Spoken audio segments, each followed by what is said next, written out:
présenté par Dr Bouchouareb, intitulé Les effets thérapeutiques prouvés scientifiquement des produits de la ruche.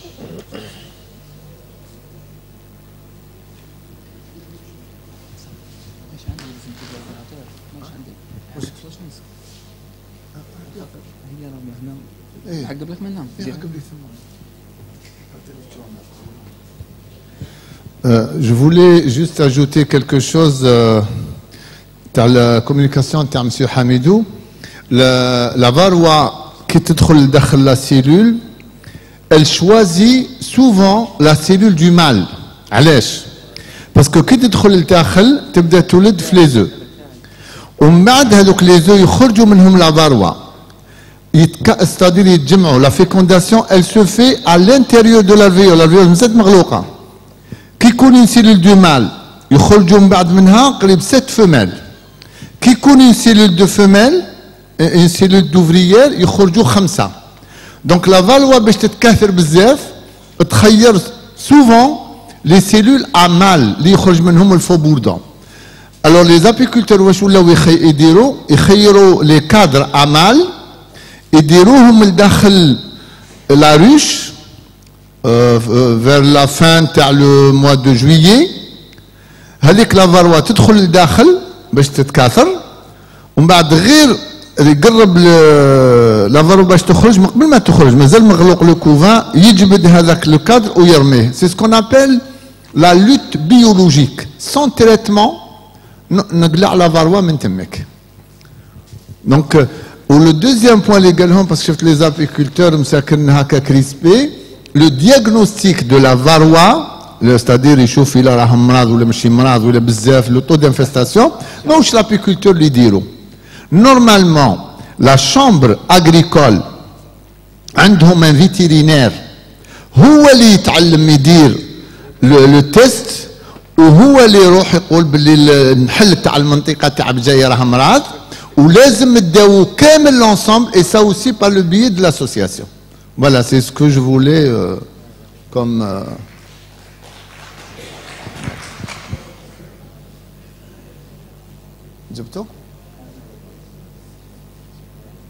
Voilà. Alors, شوفوا واش خلاني ندير بحوث علمية على les produits de la ruche, les effets thérapeutiques. La réalité, c'est ce verset coranique. Il y a beaucoup d'axes de recherche dans le Coran. Les حوسوا على les actes de recherche sur le Coran, ce n'est pas des musulmans, c'est les non-musulmans. ودرك فاقوا الناس باللي y a beaucoup d'axes de recherche في الدين اللي يخرجوا بدي résultats positifs parce qu'ils نديروا une recherche soit نخرجوا avec un résultat positif ou négatif, mais اللي يكون في القرآن يخرج دائما avec des effets positifs. كي نشوف هذه الآية si je la traduis pour les gens اللي ما يعرفوش العربية, tout ce qui sort de l'abeille sous forme liquide a des effets thérapeutiques. Il ne parle pas de miel في الآية النحل, il parle de produits liquides. شوفوا الآخر مش عارف والله يخرج من بطونها شراب مختلف ألوانه ماهوش عسل. Et quand on dit tout ce qui sort de l'abeille sous forme liquide a des effets thérapeutiques. وفي آخر آية يقول لك إن في ذلك لآية لقوم يتفكرون. المفكرين هم العلماء. C'est-à-dire c'est aux scientifiques de démontrer les effets thérapeutiques. هاي واش تقول الآية. Donc, et pour connaître les effets thérapeutiques, il faut connaître la composition de tel et tel produit. Voilà, donc on va parler des miels, pollen, gelée royale, propolis, venin. Tous ces produits-là sortent de l'abeille. Le venin, il a une couleur transparente par la glande à venin, la cire par les glandes cirières sous forme liquide et ça cristallise, la gelée royale par les glandes pharyngiennes, le pollen, elle le ramène mais elle lui ajoute ses enzymes, la propolis, elle le ramène les bourgeons mais elle ajoute la cire d'abeille et les enzymes. Donc tous ces produits-là, même la cire, tous ces produits sont des produits qui sortent de l'abeille et qui vont avoir des effets thérapeutiques pour l'être humain. Alors, on commence par la composition chimique des miels. Alors, si on voit les miels en Algérie, on a un taux d'humidité qui varie de 13 à 18, maximum 19%. Si ça dépasse 19%, il est interdit de le vendre. Et on a des miels qui descendent jusqu'à 13%. Vous avez les glucides, les sucres, tous les miels, y compris les miels amers. Le taux de sucre, il dépasse 75%. En majorité, c'est le fructose ou glucose. Et vous avez enfin le reste, c'est-à-dire des traces de vitamines, les acides aminés, c'est surtout le pollen qui se trouve dans le miel, les sels minéraux, les oligo-éléments, c'est aussi en petite quantité. Donc le gros, c'est surtout des sucres. Ce n'est pas des protéines, ce n'est pas des vitamines, ce n'est pas des acides aminés. Alors, en tenant les enzymes aussi, il y a des enzymes appartenant à l'abeille et qui vont avoir des effets thérapeutiques très importants. Et c'est là où, normalement, on va axer notre travail pour valoriser le miel algérien. Parce que quand on le valorise, il va avoir un prix très important, c'est-à-dire pour l'exportation. Parce qu'on vise dans l'avenir l'exportation, donc il faut qu'on le valorise. C'est un miel bio, il est plus riche en enzymes que le miel européen. Alors, voilà. En se basant sur la composition physico-chimique, on peut classer les miels en fonction de 5 paramètres scientifiques.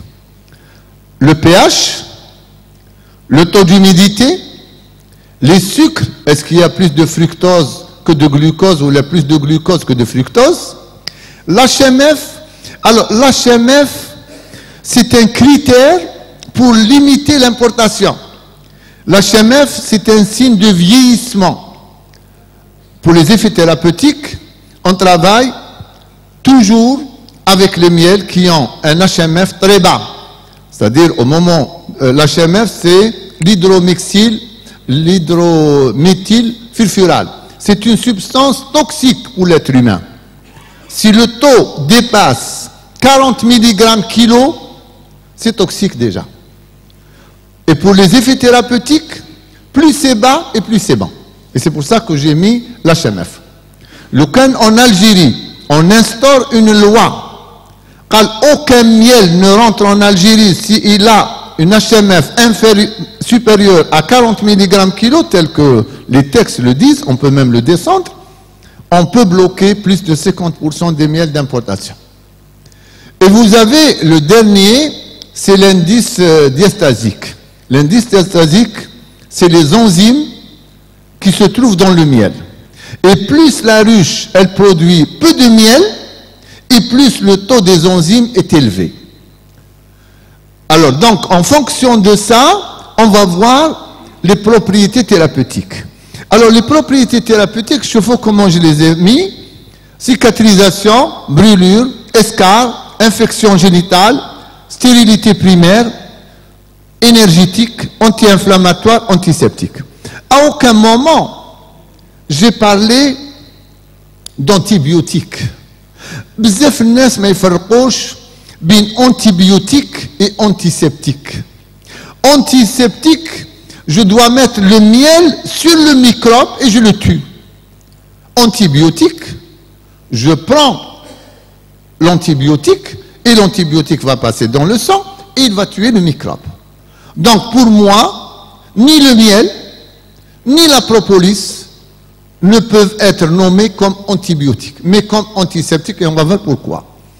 Maintenant, on va voir quel est le meilleur miel pour la cicatrisation. Pour moi, le meilleur miel pour la cicatrisation, c'est celui qui contient plus d'enzymes, et celui qui contient moins d'eau. Quand on dit moins d'eau, il y a le simple phénomène d'osmose. Donc quand on met le miel sur la plaie, le miel va absorber l'eau qui se trouve dans les microbes et provoque l'éclatement de l'eau. Deuxièmement, quand on met du miel sur la plaie, il y a la formation du peroxyde d'hydrogène, c'est-à-dire l'eau oxygénée, H2O2. Il se forme par oxydation, immédiatement. Et dans le miel, on a aussi l'inhibine. C'est une enzyme qui empêche la multiplication des bactéries. Alors voilà ce qu'on va trouver,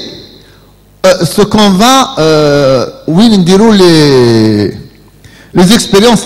On a pris les plaies au niveau des hôpitaux, les plaies qui ne guérissent pas avec le traitement médical. Des fois, on fait une intervention chirurgicale à un malade et le malade n'arrive pas à cicatriser. Donc, on n'a pris que les plaies infectées suite à des interventions chirurgicales. Et le résultat, on est arrivé à avoir un résultat positif presque pour tous les malades, presque à 100%. C'est-à-dire, aucun microbe sur la planète ne peut résister au miel.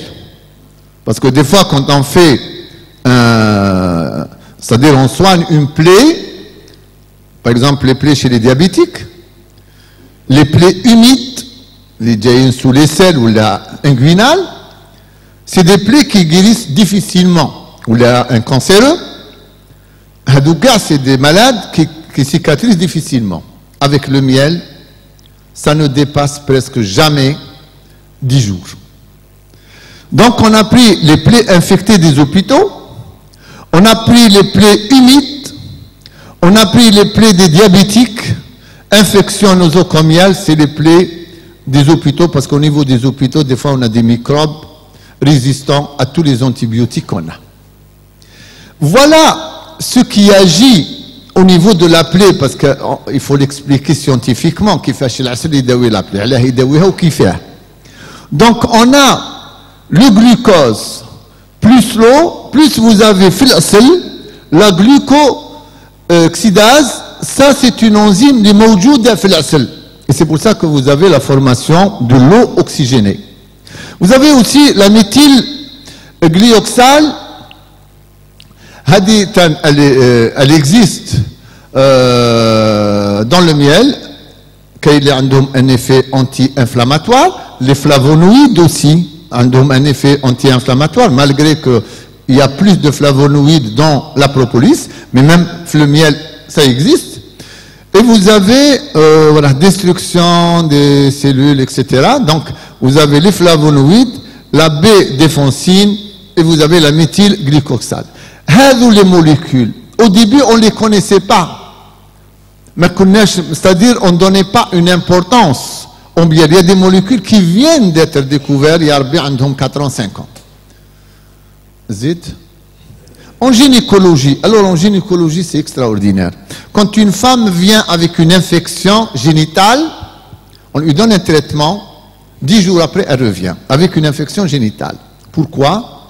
Parce qu'il n'existe aucun antibiotique actuellement génital qui ne tue que les bactéries pathogènes. Quand la femme prend des ovules gynécologiques, ça tue les bactéries pathogènes et ça tue les bactéries utiles. La cavité vaginale de la femme, il y a les lactobacilles. Les lactobacilles fabriquent l'acide lactique, fabriquent le peroxyde d'hydrogène.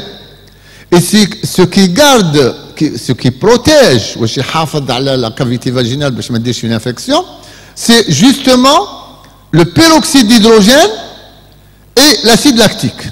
Et c'est pour ça que la cavité vaginale de la femme a un pH qui varie entre 3,8 et 4,5.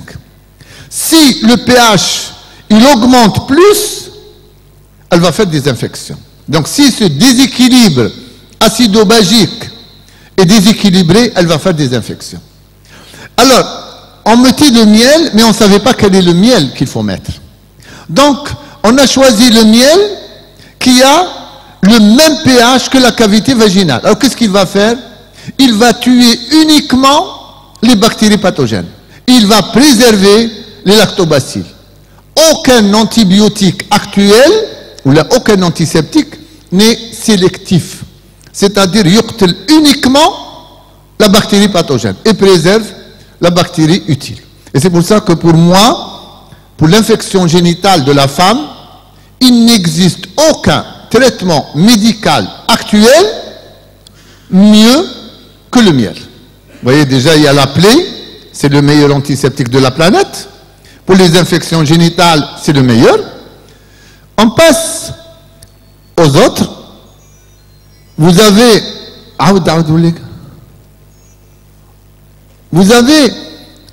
les césariennes. La femme a une césarienne, c'est une plaie vraiment très large. Avec le miel, alors le miel, j'ai demandé au médecin, chirurgien, de mettre le miel juste après l'intervention chirurgicale. C'est-à-dire, il n'attend pas où la personne les fils. Non, il fait le bloc opératoire. À peine il termine la suture, il commence à mettre du miel. Déjà, quand on met le pansement sur la plaie, alors qu'il y a du miel, le pansement, mais il n'adhère pas. Donc, la plaie, elle va guérir en gagnant 50% du temps. Et une fois qu'il a les fils, il va les enlever. Il a كان يقلعهم في 10 أيام يقلعهم في 5 أيام ولا 4 أيام. Et la plaie, tout est presque invisible parce que le miel, il va aider à la cicatrisation et la cicatrisation, elle sera vraiment presque invisible. Et il y a beaucoup maintenant de chirurgiens qui font la chirurgie esthétique. Ils utilisent le miel pour avoir une belle cicatrice. Regardez la stérilité primaire. Quelqu'un, quand il voit comme ça, stérilité primaire, la stérilité a les causes. Mais je n'ai pris que 2 causes عند الراجل et 2 causes عند المرأة. Les causes عند الراجل, oligospermie, asténospermie. Le miel, ce n'est pas quand il va le manger, parce que quand il le mange, il n'a aucun effet. C'est application locale. Application locale, le miel fait le fructose. Le sperme fait le fructose. Donc quand la femme, elle met du miel au moment de l'acte sexuel, ça provoque une lubrification. Ça évite l'inflammation. Ça tue les micropathogènes et ça fortifie les spermatozoïdes. Et j'ai appliqué ça à plusieurs couples parce qu'il faut que je vois le dossier médical. Il faut que c'est sûr que la femme n'a rien et c'est le mari, il a une oligospermie ou une asténospermie. Et on a eu des résultats, ماشي واحد ماشي زوج ماشي ثلاثة. Le deuxième, c'était chez la femme. La femme, elle peut être stérile parce qu'elle a un vaginisme, parce qu'elle a une infection sévère. Là aussi, c'est la même chose. Application du miel localement. Elle va, si elle a un vaginisme, le vaginisme va disparaître. Et si elle a une infection sévère, l'infection sévère disparaîtra. Et des fois, on a les deux. Le mara ou le rajil, عندهم واحد عنده oligospermie et l'autre a une infection sévère. Voilà. Maintenant, en dermatologie. En dermatologie, pour les brûlures, si je compare le tulle gras avec le miel, essayez-le et vous allez voir vous-même. Si on met du miel et l'autre du tulle gras, imaginez on a une brûlure des 2 mains. Le tulle gras, quand vous l'enlevez, vous arrachez la peau. Quand vous mettez du miel, même si vous mettez un petit pansement et une compresse stérile dessus, quand vous enlevez la compresse, vous n'enlevez rien du tout et la plaie, elle guérit plus vite qu'avec le tulle gras. Les escarres, quand on a des malades hospitalisés dans le coma, ils développent des escarres. Et on a eu des problèmes monstres. Comment traiter les escarres? On a utilisé tous les traitements possibles et imaginaires. Et des fois, on a des surinfections, parce qu'on a des microbes résistants. Et avec du miel, on est arrivé à bout de tous les escarres qui existent au niveau des hôpitaux. Quand on dit meilleur excipient, c'est-à-dire, si je veux fabriquer une pommade, quand on met du miel, ou là, si on mélange n'importe quelle molécule active à partir des plantes, si on met avec du miel, la molécule active, elle peut traverser la peau, ou là même si on la prend, elle peut traverser le tube digestif. Et c'est pour ça qu'on dit que jusqu'à maintenant, aucun excipient ne peut être mieux que le miel. C'est pour ça que je dis, c'est le meilleur excipient, c'est connu depuis l'Antiquité. Même quand nous avons du poison et ça donne rien.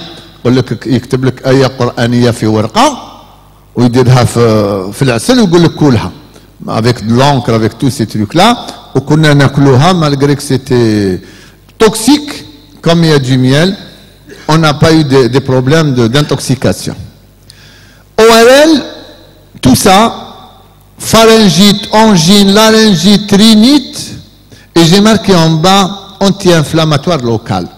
Par exemple, donc je parle, par exemple j'ai mal à la gorge, je prends du miel, je le garde quelques secondes au niveau de la gorge, ça donne un effet anti-inflammatoire. Mais un effet anti-inflammatoire local, c'est-à-dire antiseptique local, anti-inflammatoire local. Wahad a des douleurs au niveau des articulations parce qu'il a un rhumatisme, même s'il va prendre une tonne de miel, ça va rien lui faire. L'asthme antitussique. En général, quelqu'un qui a de l'asthme, il développe sa crise d'asthme le soir. Parce que le soir, vous avez dans la maison la poussière de maison, les acariens, l'angoisse, tout ça va provoquer la crise. S'il prend du miel, le miel va provoquer une hyperglycémie. Quand elle provoque une hyperglycémie, ça vous donne l'envie de dormir. Et c'est pour ça qu'on le donne le soir. Quand le malade il prend une cuillère à café de miel, le soir, ça l'endort, il ne fait pas de crise. Alors quel est le meilleur miel? C'est en général le miel Eucalyptus globulus, les environs de Azafoun, ce qu'on appelle Cafor, ou bien le FORP. Je n'ai pas parlé tout à l'heure, par exemple, une gastrite. Quelqu'un qui a une gastrite, je ne vais pas lui donner un miel acide, je vais lui donner un miel qui est moins acide que les autres. Si j'ai un miel, un pH de 3,5 et un autre miel fait un pH de 6, natelu à 6. Donc le même miel, Wahad il peut provoquer une perforation d'ulcère, Wahad il peut le guérir. Donc c'est pour cette raison qu'il y a le choix du miel. Par exemple, un diabétique, tous les miels vont provoquer une hyperglycémie, sauf un, il va le provoquer lentement. Pourquoi? Parce qu'il a un taux de fructose élevé par rapport au glucose. Cédra, malgré qu'il y a un apiculteur quelque part, le taux, cédra, je parle cédra pur. Actuellement, il y a beaucoup de trafic, beaucoup de trafic. C'est un miel, une publicité mensongère très importante, ce qui fait qu'on n'arrive pas à satisfaire la demande. Mais avec le miel, a un taux de fructose élevé par rapport au glucose, et avec le miel, il peut être pris par un diabétique, même s'il est insulinodépendant, il ne va pas provoquer une hyperglycémie, sauf s'il prend une grande quantité. Antitussif contre la toux. Quelqu'un qui fait une bronchite. On n'a jamais dit que le miel n'est pas un antibiotique. Donc si je fais une bronchite, je prends du miel pour ne pas tousser la nuit, mais je dois prendre à côté des antibiotiques. Walech la nuit, pour que je puisse dormir, et le matin, il faut que je tousse pour dégager. Donc le miel, c'est un antitussif et non pas un antibiotique. Zid. Ulcère, vous voyez, ulcère, gastrite, maladie de Crohn. Hadou Kamel, il y a une prof en médecine, elle a travaillé sur la maladie de Crohn et elle a utilisé le miel. Moi j'ai ajouté autre chose. Quel est le type de miel? Alors il y a deux miels. Premièrement, le pH, il ne faut pas qu'il soit trop acide. J'avais pris le miel Tassedra, le miel le romarin, excellent, comme peut-être qu'il y a un miel Hnaya, pourvu que le pH TAO ne soit pas trop acide. J'ai ajouté, pour la maladie de Crohn, j'ai ajouté du pollen. Parce que le pollen, on va le voir tout à l'heure, il agit sur les organes hématopoïétiques. Parce que celui qui a une maladie de Crohn, c'est des ulcérations, et qu'on a l'anémie automatiquement. Ulcère gastrite, comment on passe? Ulcère et gastrite, comment voulez-vous que quelqu'un a une blessure, une plaie dans l'estomac, zitatez-le du miel. On peut provoquer une perforation d'ulcère. Donc alors, qu'est-ce que je fais pour l'ulcère ou la gastrite? L'ulcère, il est provoqué par une entérobactérie, c'est une bactérie. Bactérie qu'on a on a nerveux, on a l'estomac, on a plein de choses. Donc, tous les médecins savent que c'est une entérobactérie. La bactérie تموت بالعسل. لكن لازم نعطي له عسل يقتل la bactérie وما يزيدلوش في l'acidité. Donc c'est pour ça que pour les gastrites et l'ulcère, il faut prendre un miel avec un pH au moins qu'il doit être supérieur à 4,5. Ça tue la bactérie. Pour la gastrite, ça enlève la gastrite. Alors comment je le donne? Au début, on colle midi et soir, vous mélangez le miel avec de l'eau, 30 minutes avant le repas, et vous diminuez progressivement l'eau, vous arrivez à prendre le miel pur avant les repas, avant le midi et avant le soir. Quand il arrive à prendre le miel pur sans l'eau, ça veut dire que la cicatrisation, elle commence à se faire. Maintenant, on passe au pollen.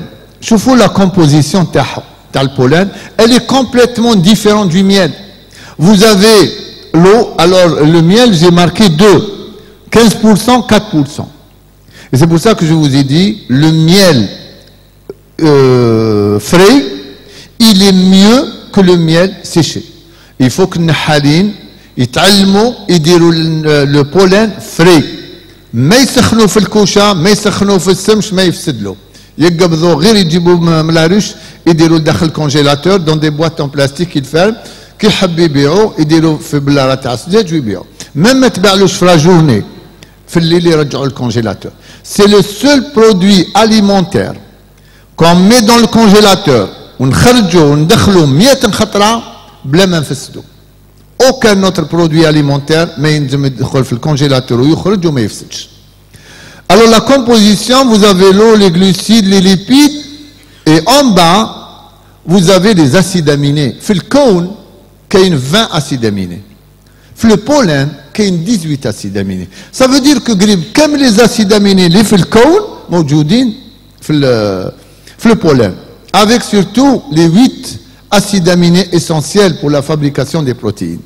Plus les vitamines. Regardez les vitamines. Vous avez les vitamines, vous avez les sels minéraux, vous avez les oligo-éléments, les enzymes. Tout ça fait que le miel, le pollen, il est mieux que le miel. Et c'est pour ça que j'incite les apiculteurs, pour faire du pollen mieux que le miel. Et je peux vous dire qu'une ruche, elle peut faire 4 kilos de pollen. À l'échelle nationale, on a 1 million de ruches. Normalement, on peut faire au moins, Yassidi, 20 tonnes de pollen. Là, on ne fait rien. Là, on et on ramène le kharj. Donc, en fonction de ça, j'ai testé sur plusieurs maladies et je n'ai gardé que là où j'ai eu des résultats positifs. Le pollen, les effets thérapeutiques. Voilà. Anorexie. Là où on parle périactine, je ne l'ai pas prescrit. D'habitude, un gosse qui m'a accouché, on a le périactine. C'est ça? Voilà le médecin. Périactine. Le périactine, le pollen, le pollen, ça stimule l'appétit, mais en même temps, on lui ramène un apport d'acides aminés un apport de vitamines, un apport de sels minéraux. Donc, pour moi, pour l'anorexie, aucun médicament ne peut être comparé avec le pollen. Chute de cheveux. La chute de cheveux, actuellement, touche les jeunes et les moins jeunes. Ça touche tout le monde, à cause de l'alimentation. Tout ce que je peux demander aux gens, les ando, une chute de cheveux, de faire des soins dentaires et de prendre pollen miel. La chute, elle s'arrête et les repousses vont revenir. Et là aussi, on n'a pas de traitement médical, il y en est vraiment conséquent pour la chute de cheveux. Avec le pollen miel, est-ce qu'il va rétablir le manque d'acide aminé ou de sels minéraux ou là, mais le résultat il est là. Chaque fois que je reçois quelqu'un avec une chute de cheveux, quand il prend miel pollen, il va y avoir l'arrêt de la chute et le repousse. Anémie, et j'ai mis entre parenthèses, par manque de fer. L'anémie qui a plusieurs causes. Je prends uniquement anémie par manque de fer. Pourquoi? Parce que le pollen, vous avez le fer foldine, c'est ce qu'on donne aux malades. Seulement, miel pollen, l'hémoglobine, elle revient plus vite à la normale qu'avec n'importe quel traitement, n'importe quel médecin peut l'essayer. Zit. La prostate. Alors, la prostate, c'est incroyable. Tous les hommes, à partir de 50 ans, ils sont exposés au cancer de la prostate.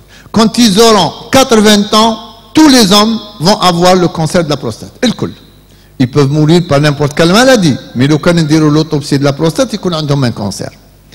Alors, j'ai fait l'expérience suivante. Les malades qui avaient un cancer de la prostate, quand ils viennent pour prendre un rendez-vous pour la radiothérapie, on leur donne un rendez-vous de 6 mois, d'une année. En attendant le jour de la radiothérapie, prends miel pollen. Et le jour où il t'elhaq pour la radiothérapie, refais-moi les PSA et refais-moi l'échographie. La surprise, c'est que chaque fois que les malades prenaient du miel pollen, les PSA chutent et la taille du cancer diminue. Le cancer, mais l'adénome, le cancer ou l'hypertrophie de la prostate. Les gens, quand ils commencent à avoir début du cancer de la prostate, ils commencent à uriner beaucoup, surtout la nuit. Donc, quand ils prennent du pollen, sans faire d'examen, déjà ils disent Alhamdoulilah, كنت نخرج في الليل 5 خطرات, donc on نخرج 2 خطرات. Ça veut dire que l'hypertrophie a commencé à diminuer. Alors j'ai extrapolé, puisque ça donne des résultats sur les tumeurs, pourquoi ne pas conseiller aux hommes à partir de 50 ans de prendre pollen miel pendant 45 jours, 2 fois في العام. وما يعتبروش دواء, يعتبروا aliment, et il le prend. Troubles digestifs. Souvent les gens font des hémorroïdes, mais la cause de l'hémorroïde c'est la constipation. Malade qu'on enceinte, il y a une difficulté, tu as le retour veineux, elle fait des hémorroïdes. Elle accouche, elle n'a plus d'hémorroïdes. Donc, toujours, on soigne la cause. Si on donne pollen, miel, pour quelqu'un qui a des hémorroïdes, j'équilibre le transit, et petit à petit, les hémorroïdes vont disparaître. S'il a des hémorroïdes infectés, là, on peut mettre du miel autour de la marge anale contre l'infection, comme antiseptique, mais pas contre l'hémorroïde elle-même. Diarrhée, alors diarrhée, constipation, maladie de Crohn. C'est incroyable, on n'a aucun traitement en Haka. Ando diarrhée, n'attendons le pollen, ando constipation, n'attendons le pollen. Parce qu'il équilibre le transit. Même quelqu'un, quand il fait une intoxication alimentaire, quand on lui donne du pollen et du miel, au contraire, tout va redevenir normal. La croissance, bien sûr, vu la composition, tu as le pollen, vu que ça stimule l'appétit, automatiquement, ça aide à la croissance. Surtout qu'on mange très très mal. Rida al-Malaki, c'est là où il y a beaucoup de trafic à l'échelle nationale, presque toute la gelée que vous mangez, c'est une gelée importée de Chine, synthétique. Aucun laboratoire il fait la différence entre la synthétique, les مخدومة في l'usine, تتباع دوك نعطيكم le prix. Elle coûte 2000 dinars le kilo en Chine, en poudre, importée en Algérie, يعاود لها يزيد لها الماء, même pas قال له distillé, l'eau تاع le robinet, parce que تغيظوا 2000 francs وكان يشريه, l'eau du robinet يزيد له ريتلا, يولوا له 2 kilos, et le 10 kilos يبيعهم 36 millions. Et c'est des gens qui sont en train de s'enrichir sur les gens. Oui, ça me fait mal au cœur, sincèrement, qui يكون commerçant يبيع la gelée ما يغيظنيش. qui يكون نحال يبيعها ويقول أنا اللي je la produis, c'est criminel. Alors, شوفوا la composition. Elle a à peu près la même composition que la gelée royale, que le pollen. À peu près la même chose. Seulement, la concentration est différente. Au lieu de prendre une goutte de gelée royale, je vais prendre une cuillère à soupe de pollen. Et même les effets thérapeutiques ne sont pas les mêmes.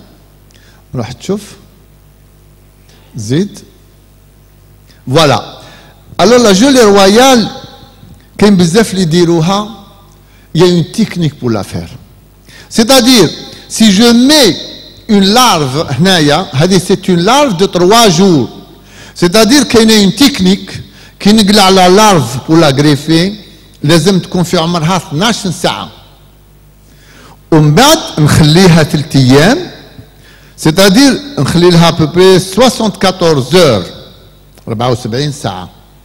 ولازم هذاك الوقت نقلع la larve نرميها et je récupère la gelée royale.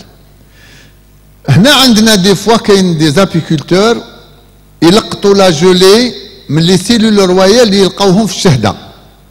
يرمي الدودة ويلقط.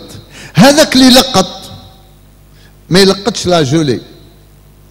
يلقط la gelée royale plus les excréments تاع la larve.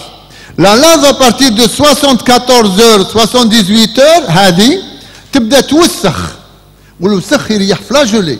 والنحال كي يروح يلقطها يبيع الوسخ تاع الدوده هذه لا ما كرازاش الدوده لداخل باه زيد في لو بوا الوسخ تاع الدوده بلس لا جولي رويال.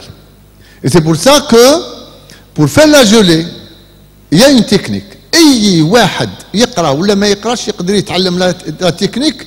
عندنا الماتيريال اون ميتريز لا تكنيك اي واحد يتعلمها. دونك هذه لا جولي elle se conserve 6 mois في الفريجيدير. Et je peux vous dire une chose. Là, on est arrivé en Algérie à faire 400 grammes par jour, يوميا. C'est-à-dire, إنسان واحد هو أولاد يقدروا يديروا كل يوم 400 غرام جولي في النهار. Ça veut dire بالسومة تاع لا جولي يقدر يدير 6 ملايين في النهار. أي واحد يديرها. زيد. Voilà les effets thérapeutiques. Et voilà pourquoi la gelée, elle coûte très cher. Et voilà pourquoi il y a des gens qui utilisent, يستغلوا الفرصة تاع les cancéreux. كي نقولوا يقوي المناعة. وش معنى التحى يقوي المناعة؟ واحد عنده مرض السرطان. Il se fait opérer مسكين. La chimiothérapie, la radiothérapie, l'immunité تاعو elle chute. Ce qui fait qu'il نعطيلو la gelée royale, l'immunité تاعو تعاود تطلع, il va pas rechuter. مريض كي تقول له هكا وتقول له نبيع لك هذا الفلاكون نبيعوا لك مليون وهو قليل ما عندوش دراهم يسرق ويعطي لك المليون. Et c'est pour ça que des fois ça me fait mal au cœur de voir des gens يتاجر في واحد qui peut mourir d'un moment à l'autre. Moi je côtoie les cancéreux et c'est pour ça que je n'aime pas que quelqu'un touche aux malades. نمدوها la majorité اللي يشروا la gelée c'est des malades. Ce n'est pas des gens اللي صحاح كيما هنا. soit عنده كونسير باش يقوي المناعة, soit عنده طفل ضعيف وحب باش المناعة تاعو يطلع يعطيها له اكسيتيرا. soit وراه اوفوريك, soit واحد ياخذ المخدرات لا دروغ وحب يتخلى على لا دروغ دونك يروح يتبع une cure de désintoxication. قالوا له لا جولي تعطيك هذيك الفرحة يروح يشتري la gelée pour remplacer la drogue. Et c'est pour ça que la gelée drogue, elle coûte très cher. أنا كي بدينا نبيعوها ب 60,000 ومن بعد 100,000 ومن بعد 150 العام اللي فات لحقوا ال 200. هذا العام 200,000 بالك ل 10 جرام. Donc elle augmente la fertilité. واحد ما عندوش ذراري وتقول له هذه تولي عندك ذراري يشريها ب 2 ملايين 10 جرام parce que elle est riche en vitamine E. La croissance, vous avez vu tout à l'heure, elle est très riche en acides aminés, très riche en vitamines. Et c'est pour ça que, bien sûr, ça aide à la croissance. J'ai marqué cancer, mais tu ne les cellules cancéreuses. On mange très mal. Et tous les chercheurs actuellement sont d'accord que l'Algérien mange très très mal. Et c'est pour ça que le cancer est en train de flamber à l'échelle nationale. Il n'y a plus de place au niveau des hôpitaux. C'est pour ça que j'ai mis cancer. En réalité, quand on prend la gelée royale, on augmente l'immunité, ce qui fait, quand on a des cellules cancéreuses dans le corps au début, tout le monde qui m'a ranahna, on a fait le jism ta'ana des cellules cancéreuses. Mais tant qu'on a l'immunité tal'a, donc les cellules, l'immunité, ياكلوا هذوك les cellules cancéreuses et on ne fait pas de cancer. Quand l'immunité chute, on va développer le cancer. Même quand c'est viral, même quand l'origine est virale, tant que l'immunité est tal'a, on ne va pas développer le cancer. Et c'est pour ça que j'ai mis cancer ici. Toxicomanie, quelqu'un qui prend la drogue, c'est pour rechercher un certain plaisir. باش يضحك عنده des problèmes يحب يضحك شويه. La gelée royale, elle donne le même effet. Elle donne avec l'effet euphorique, l'effet d'être bien dans sa peau, sans qu'il y ait des effets secondaires. Hépatite virale. Alors j'ai marqué hépatite virale. On a beaucoup de problèmes avec les gens, les عندهم بوسوفاير, l'hépatite virale. يروحوا يقطعوا, يروحوا يشلحوهم بالموس. إذا كان عنده une hépatite virale, يقدر يجيب سيدا. Avec باش يشلحوا. إذا كان hépatite virale qui n'est pas dangereuse, بالك même pas une hépatite virale, بالك عنده un calcul في la vésicule biliaire ويروح يقطع يزيد يجيب une hépatite virale. Donc les charlatans sont en train d'augmenter en Algérie pour gagner de l'argent. Et c'est pour ça que j'ai mis ici l'hépatite virale. Tant qu'on a l'immunité tal'a, l'hépatite virale, je ne vais pas parler des types, mais souvent, la majorité des cas, quand l'immunité est là, on arrive à bloquer le virus au niveau du foie, au Meidir Hatashi. La propolis, madame l'a développé tout à l'heure beaucoup. La composition, c'est vrai, c'est une substance très intéressante. Vous savez combien que peut produire une ruche? Ma kaltash, mais je vais le dire.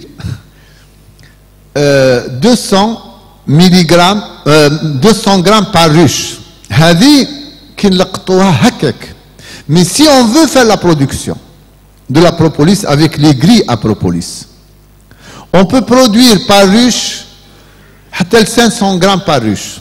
Quand j'ai fait un calcul, c'est en tonnes. On peut faire des tonnes. Bien sûr, ce n'est pas l'apiculteur qui va dire la purification, mais il n'a pas les moyens. J'utilise les labos des universités pour faire la purification. ندي le brut, نديه الجامعة, طلبة يتعلموا كيف يديروا la purification, نعطي le brut et je récupère le produit fini. ومن بعد أنا je lui ajoute des produits pour en faire des pommades. Mais لو كان ما نمدش أنا هذيك طالب ما يتعلمش. Donc là, يقدر يكون un privé, un apiculteur, un commerçant. Alors j'achète la propolis des apiculteurs, je vais la purifier et je vais en faire la poudre. Toute la poudre de propolis qui se vend en Algérie, elle colle mstouarda. Et pour faire la poudre, justement, j'avais proposé 2 thèmes. Fiblida ma madame, pour, Inch'Allah, à la fin de l'année, elle va sortir avec une poudre de propolis. Et j'ai donné le même thème à Mostaganem pour sortir avec une poudre de propolis.